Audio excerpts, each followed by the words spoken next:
लालची दूधवाला। एक समय की बात है, एक छोटे से गांव में रवि नाम का एक दूधवाला रहता था। वह अपने लालची स्वभाव के लिए जाना जाता था। उसके पास एक गाय थी जो पूरे गांव में सबसे स्वादिष्ट और अधिक मात्रा में दूध देती थी। हर सुबह वह दूध निकालता और गांव के लोगों तक पहुंचाता था। एक दिन रवि को यह एहसास हुआ कि गांव वालों को उसके गाय का दूध बहुत पसंद आ रहा है। इस बात से उसे बहुत खुशी होती है और उसके लालची दिमाग में एक उपाय आता है। वह सोचता है कि अगर मैं दूध में पानी मिला दूं तो मैं अपना मुनाफा बढ़ा सकता हूं और किसी को पता भी नहीं चलेगा।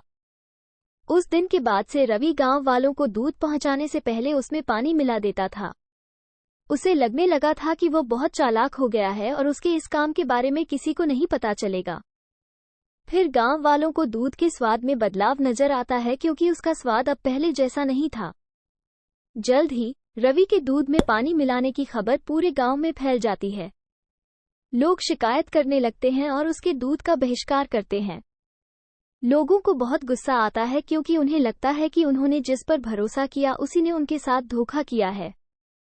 रवि के गलत काम की वजह से उसका धंधा नीचे गिरने लगता है। उसे अपनी गलती का एहसास होता है, लेकिन अब बहुत देर हो चुकी थी।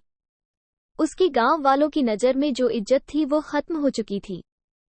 अपने किए पर शर्मिंदा होकर रवि ने फैसला किया कि वह अपने काम करने के तरीके बदलेगा। उसने कसम खा ली कि वह एक ईमानदार व्यापारी बनेगा और गांव वालों का भरोसा वापस जीतेगा।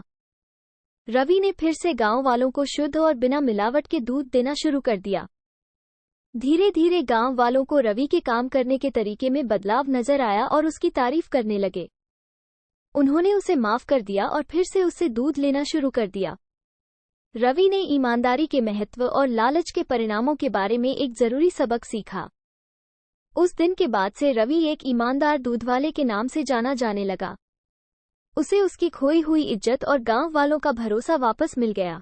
उसका धंधा फिर से चलने लगा। उसे समझ आ गया कि असली सफलता ईमानदार होने और ईमानदारी से दूसरों की सेवा करने से आती है। लालच से अस्थायी लाभ हो सकता है, लेकिन यह अंततः भरोसे को खत्म कर देता है। हालांकि ईमानदारी और निष्ठा लंबे समय तक चलने वाली सफलता और सम्मान की कुंजी है।